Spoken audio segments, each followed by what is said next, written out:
Welcome back to my channel. Jerry Opoka here. Today I'm talking about teenagers, mental health or unwellness for that matter, spirit or spirituality.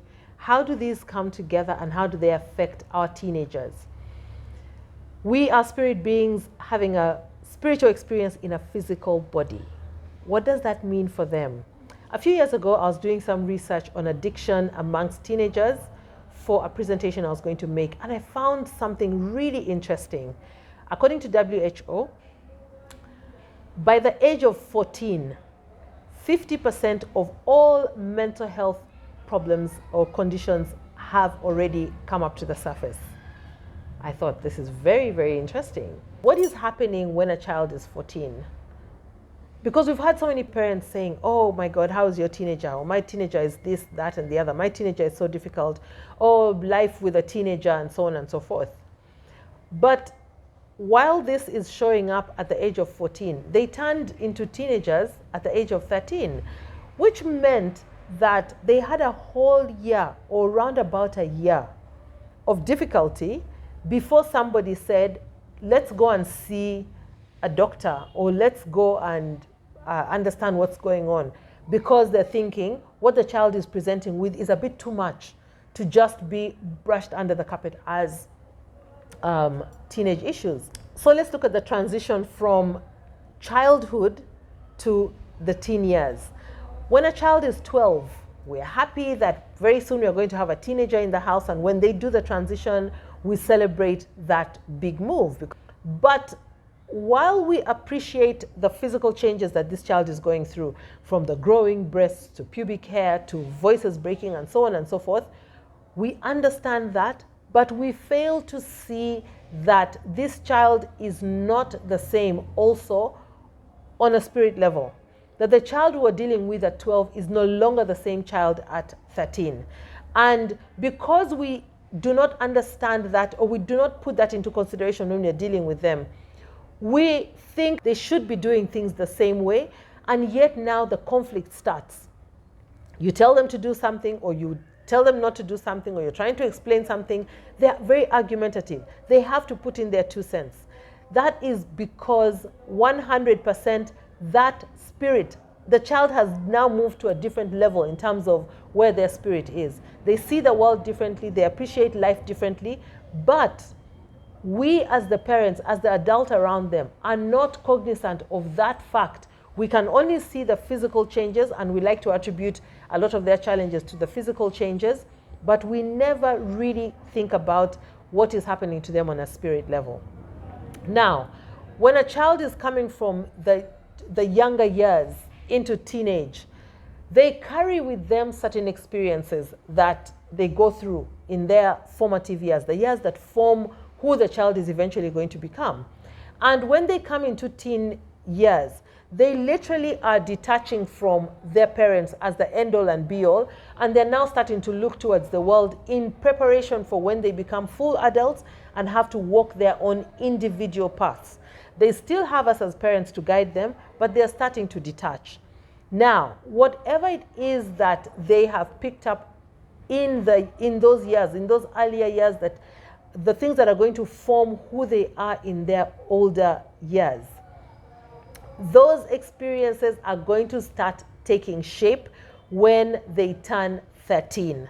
Now, between 13 and 14, without guidance, there is a lot of turmoil that they have to sift through. They're dealing with hormonal changes. Remember that this is also the time when there's a surge of hormones to support them in their next phase of life, in their reproductive years. So they're dealing with the effects of those hormones, the imbalances and so on and so forth. They're dealing with the fact that they're detaching away from their parents that they loved so much, that they thought were the sun and the moon and the stars of life. Then where are they going to place those emotions? Where are they going to find connection again? While they're trying to wade through those murky waters, they also have their own individual path that is being paved out for them that they have to try and understand. All of that put together can send any normal adult into a spiral of unwellness where the mind is concerned. So you can imagine for these teenagers, this is what's happening. Their spirit is different, and their spirit knows this is where you're supposed to go, or this is what you're supposed to deal with. Now you're old enough, you're ready to deal with a traumatic event that happened to you in your childhood. And please note that trauma doesn't have to be like some massive event, like a child was assaulted physically or assaulted sexually or things like that. It is just a situation that they went through at a time when they were not able to process what was going on. This is how we know that even leaving a child behind when a parent goes to work, or taking a child to school, and the child doesn't understand why a parent that they love so much, that they look up to and they hold on to for everything, takes them to a school and leaves them and walks away. Like they're crying, they're screaming, but the parent does not come back. And the whole day they're saying, how did they leave me here on my own? That could create a trauma depending on what that child's life path is supposed to look like, okay? So this child in their teenage years has to now grapple with dealing with these thoughts. If they do not have an adult who is keen, an adult who is paying attention to walk them through what is happening, they will struggle, and they will either become depressed, they will become anxious. By anxious, I mean they will be afraid of separation of any sort, so that it becomes a mental health disorder. Parents are so busy today that we don't have time to really see the child and see what is different with them, and if there is a need for us to intervene. So unguided, this child does not know which direction to take, because their inner self, their higher self, their spirit self is saying gently but very firmly, this is where we're supposed to go. But the world is pulling them in all directions. And things like using addictive substances becomes a coping mechanism for them in that time. Remember that also, because they're detaching from their parents that they loved so much and they looked up to, they have to find another place that they're going to belong to now. People who are in, or organizations that market to children, know this too well, because this is when trends start to set in. This is when trends set in a very strong way, because you have to be cool and accepted if you have X, if you do Y, if you're this kind of person, and so on and so forth. This is when children start to get into cliques, because they're looking for their tribe, they're looking for where they belong. But also in those cliques and in these spaces as friends, they have very strong emotions. And that's why you hear that, someone betrayed someone, one child betrayed another or did something to another and hurt them, and oh my God, their worlds are crushed. It's because they are putting too much affection into their relationships, but it's not because they want to put these affections there. It's because the nature of who we are as beings is that as we detach, the affection that we had for our parents does not diminish. Now we have to place it somewhere else, and we're going to pick our friends. So with all this confusion, you find that children are now starting to act out. Children are starting to fight back. Children are starting to be more reckless, because they feel like, I can actually. When I think about it, I can do it. I can go and do God knows what. They start to take reckless risks, because their prefrontal cortex in the brain is developing. So it's like they have a sneak peek into how much power they can have as human beings, and they're running with it. So if nobody is guiding this child, if nobody is supporting this child, if nobody is coming down to their level to understand that physically this child is different, spirit-wise this child is different, then they will go off the rails, okay?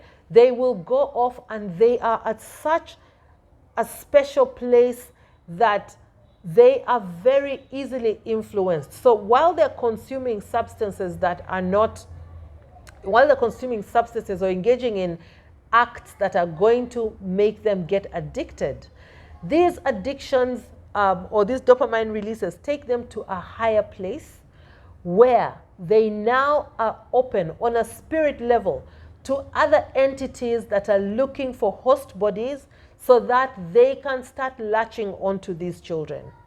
Again, I will repeat. We are spirit beings having a spiritual experience in a physical body. So where is our spirit in all our day-to-day interactions? It's present. Where are other spirits in our day-to-day interactions? They're present. So when they come and latch onto these children or to these teenagers, they start to, the things that they were doing, the way that they were acting out starts to get heightened, starts to get extrapolated in terms of the intensity with which they go at certain things.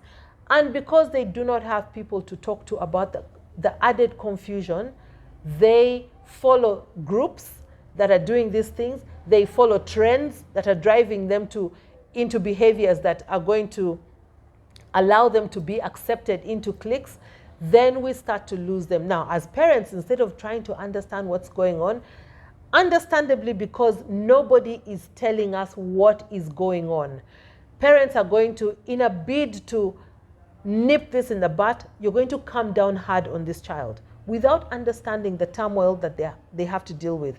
You come down hard on them, you push them further away from you, and normally by the age of 16 is when parents are like, you know what, this child is actually grown, but you have had a whole 3 years of losing this child. 3 years of them losing themselves to the world and being swept by all kinds of things, all kinds of trends, that sometimes it's difficult to win them back. Sometimes it's difficult to really understand what they have gone through in the 3 years, that from 16, when a parent wakes up to the fact that this child is actually different, we pick up from that point and continue forward.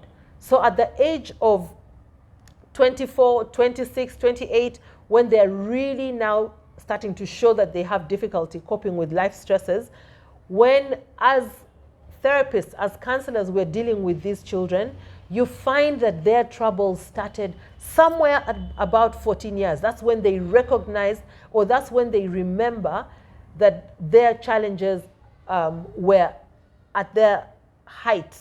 And these are the things that they remember. This happened with my friend, this happened at school, this happened when we went out, and so on and so forth. But it comes from our failure to acknowledge and appreciate that the child has changed physically, yes, but on a spirit level, they have become a whole different being and they need our support. So for those parents whose children are still transitioning or whose children have not yet crossed that bridge, please be aware, be extremely alert. Remember that in African cultures, for example, we had rites of passage for these children, that as they crossed from teenage years or from being a young child into teenagehood, the community was now more aware of changes that are happening with these children.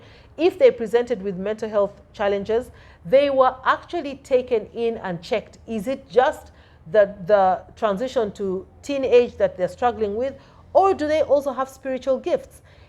What kind of dreams do they say they're having? What kind of experiences do they say they're having? Because then the village shaman or the traditional healer would know that this is not just the challenges of teenage, this is a spiritual calling that this child has, and they will nurture that child differently. If it's just an imbalance on a spirit level that the child is, veering too much on one side, they would help this child bring balance. And then when the time was right, they had rituals or practices that helped this child cross over, and they said this was a rite of passage ceremony that helped the child now understand that even though they're 16, they were no longer just a boy or just a girl. They were now initiated into womanhood, into manhood, into a real grown adult. And so it changed how they perceived life. It changed how they did the things that they did. Something that has now been stolen from us. Because today we just go through the motions until you become an adult, and suddenly you have to go to work, and then your parents or family is asking, so where's the boyfriend, where's the girlfriend?